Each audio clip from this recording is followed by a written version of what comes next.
Hey, it's Gotchi, and on today's episode of the Rockabilly Arts, we are finishing that desk finally, and I have an update, a very important update, on those little display lock things I made in episode 1, so stay tuned.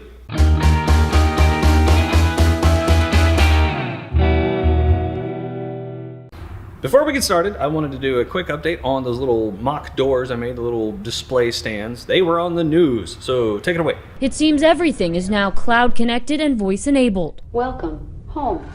All creating more data that could be at risk.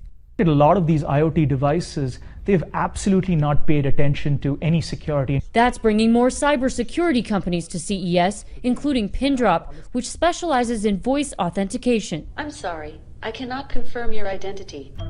It is a multi-step process to finish one of these tables or desks or anything like that. First thing you have to do is you have to use some sanding sealer there, and then we'll put like 7 or 8 coats of this lacquer on top of it.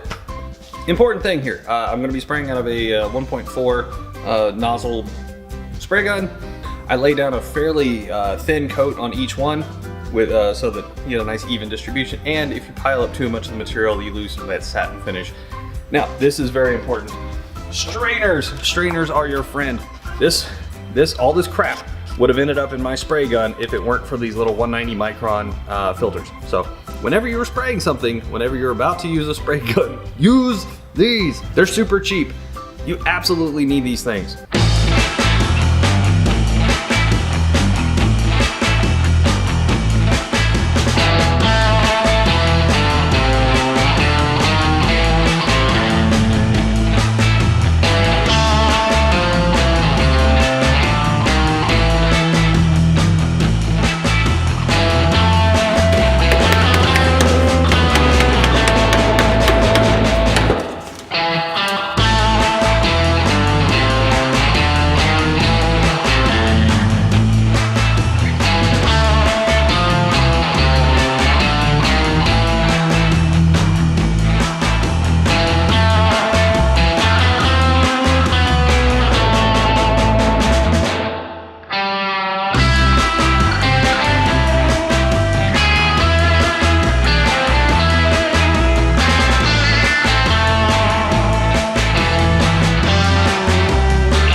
The astute observer might have noticed that wasn't me welding just a minute ago. That was that was Joel.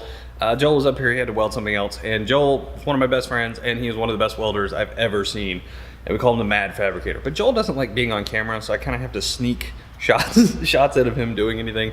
I was over here spraying the top, and he was already on the welding table, so expect to see more of him as we work on the car over the winter. But yeah, that was Joel.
Here's a handy little trick for you.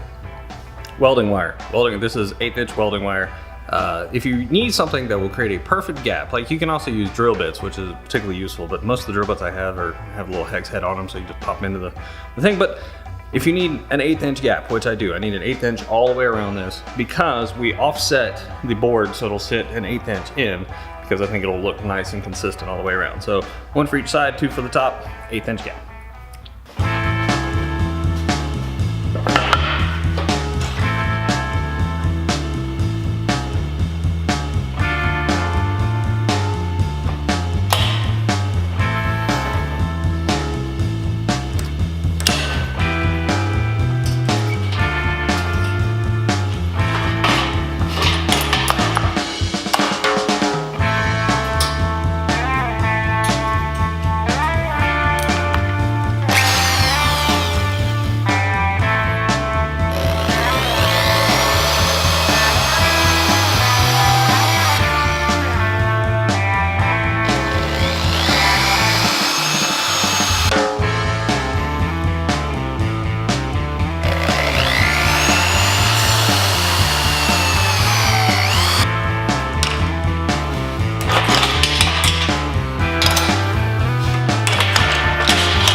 One thing you might not have, I didn't feel like videoing, was wiping down the entire thing. So I sanded every rough edge, put a nice little, chamfer on every hole that a bolt will go through, oversized the holes where the screws will go through, because you want, if the wood starts to flex, you want it to move around a little bit, and then wipe the entire thing down with acetone, because it is pickled and oiled, which means that they take all the mill scale off, which also means it leaves a coating of oil. So wipe it down with lacquer thinner, wipe it down with acetone. That thing is clean. You don't want any like fingerprints and stuff like that under the metal, because then they'll start to rest. So not gonna paint it, and then put it together, and then it'll be done.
we're done. Table's done. Desk is done. I now get to deliver it to Tennessee to a very, very happy customer. I am very happy, but I'm glad that you got to see the entire process. Right? You got to see the woodworking in episode 2, you got to see all the metalwork in episode 4, and then it's done. Done. So now on to the next build and whatever else comes our way. So thank you for tuning in, and I'll see you next time.